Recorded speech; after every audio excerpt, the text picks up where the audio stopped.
demon says, yeah, just try it, you know. And then there's a big fight, and sometimes Krishna appears to be losing, and then all his devotees are like, oh no! And then all of a sudden the tables will turn and Krishna will win, and everybody's happy. Right? Krishna likes these kind of dramas. And he does the same thing in his loving relationship with the gopis. Krishna goes out in the woods and starts playing his flute.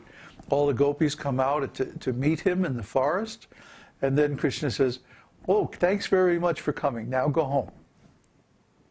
What? That's contrast. Contrast, yes. Tension. Yeah. See? So Krishna builds tension and then he releases it in different ways. Sometimes he'll build tension, then he'll create a different tension and play the two against one another. Krishna is a great master of all these amorous arts. So this is rasa. Rasa means that which is enjoyable, that which is tasteful.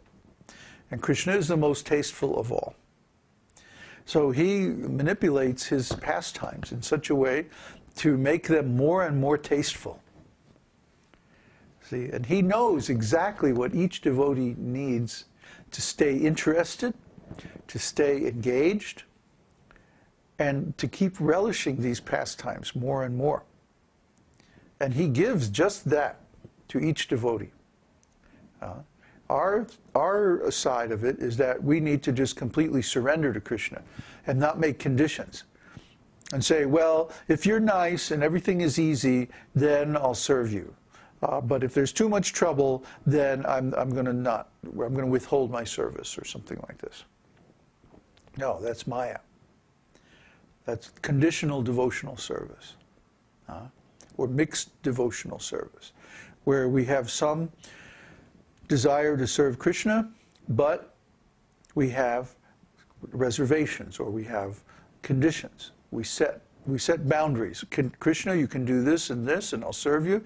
But if you do that, then no, I'm not. You know, see, we're withholding our full surrender. So this conditional devotional service has elements of selfishness in it. Therefore, it's not pure love. See, that's why Chaitanya Mahaprabhu in his Shikshashtaka says, "Krishna, you are my worshipable Lord. No matter whether you treat me nicely or you crush me by your embrace, you are still my worshipable Lord unconditionally." Unconditionally means that whatever Krishna does, we don't stop loving him. Krishna doesn't stop loving us, even though we're rascals and we come to this material world to get away from him. He comes and he hides himself in our hearts. So he's still with us, he hasn't left us, but he's very discreet. He doesn't show himself because we don't want to see him. One time, some devotee was saying to Srila Prabhupada, oh, I want to see Krishna, I want to see Krishna. And Prabhupada said, if you saw Krishna, you wouldn't like him. He was Prabhupada could be very blunt, very sarcastic also. You think I'm sarcastic and critical? Oh my God, Prabhupada is like 100 times more. I'm a mild-mannered guy, you know, easygoing. Compared to Srila Prabhupada, Prabhupada had extremely high standards and demanded the complete surrender from his disciples, especially if they wanted some position or some power in his organization. Oh boy, they had to measure up. And I mean, I've seen devotees come out of Prabhupada's room like white and shaking, like disoriented from being chastised. When Prabhupada chastised, it was like Nishringadev. No, really. It was severe, you know. And yeah. Devotees who had a lot of false ego, you know, because they wanted power or something like that, oh, he would just cut them down mercilessly. Or I should say mercifully. Because a guru's chastisement is actually mercy. It's keeping us out of trouble. It's cutting us down to size so that we don't do really stupid, offensive things. So it's safety. If we take shelter of Guru's chastisement, that's the safe position. Guru will always save us from committing offenses to Krishna. So we should be very happy. I feel deprived because Srila Prabhupada never chastised me. The most he ever chastised me was he told me that it's not necessary to learn Bengali. I wanted to learn Bengali because I was working on Chaitanya Charitamrita. But he said, no, whatever you know, whatever you can do now, that's your service. Whatever abilities Krishna has given you, just engage those in his service. There's no need to learn anything new. Okay? So I dropped learning Bengali. And to this day, I still don't know Bengali. So, whatever Srila Prabhupada used to chastise was actually for the devotees' benefit. And the same thing with us. We have no, we actually don't get angry so much as we become anxious to shield the devotees from making offenses. So, don't do that.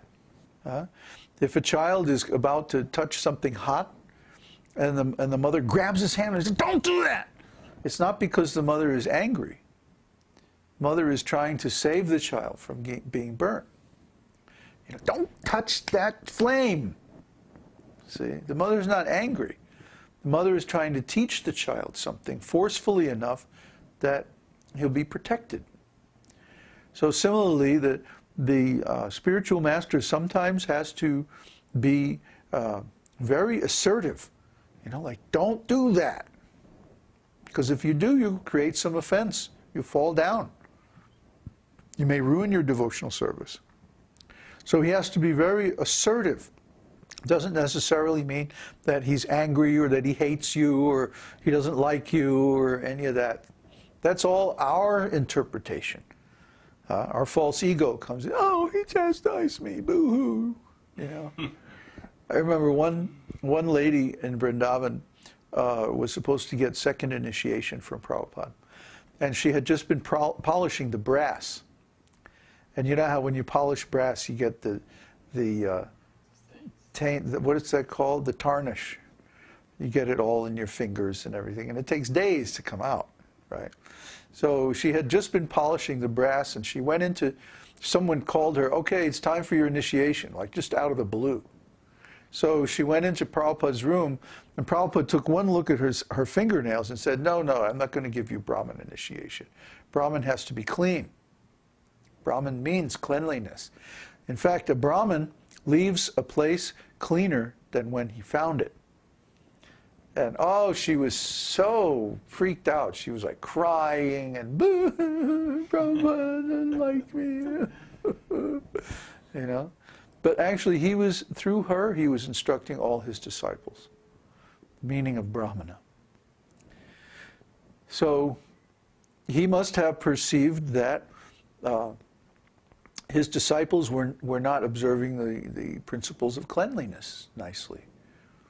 Even though they're wearing sacred thread, and chanting Gayatri mantra and all this, that they didn't have the important qualifications for Brahmana. So by giving this instruction, he was saving her and saving them from falling down because of uncleanliness. See, not that he hated her or wanted to ruin her life or any of that. That was her interpretation. See, when we receive instruction from the Guru, it's always for our benefit. And we have to see how the Guru is trying to help us by giving that instruction. Because Guru doesn't have anything to gain from his disciples. In fact, disciples are a bother. Disciples are trouble. Always something, one thing after another, always trouble, trouble, trouble, trouble. Because disciples don't know the absolute truth. It's like they're wandering around in their sleep, bumping into things. So you always have to, In the woods. In the woods, yeah, right. So you have to always take care of them and, herd them back into temple. I mean, it's constant botheration. Huh? So the guru doesn't gain anything by having a lot of disciples. But it's our duty to pass on this knowledge to the next generation, and that we have to do. We've been given that duty specifically by Srila Prabhupada. So we have to do. But that doesn't mean that we are really into telling people what to do, or chastising, or being heavy, or any of this. We don't like to criticize people. We don't like to chastise people. But sometimes we have to protect them, so they don't make some terrible mistake and fall down. So anyway, this art of preaching means that sometimes the spiritual master has to be firm with the disciple. But that's just like raising children.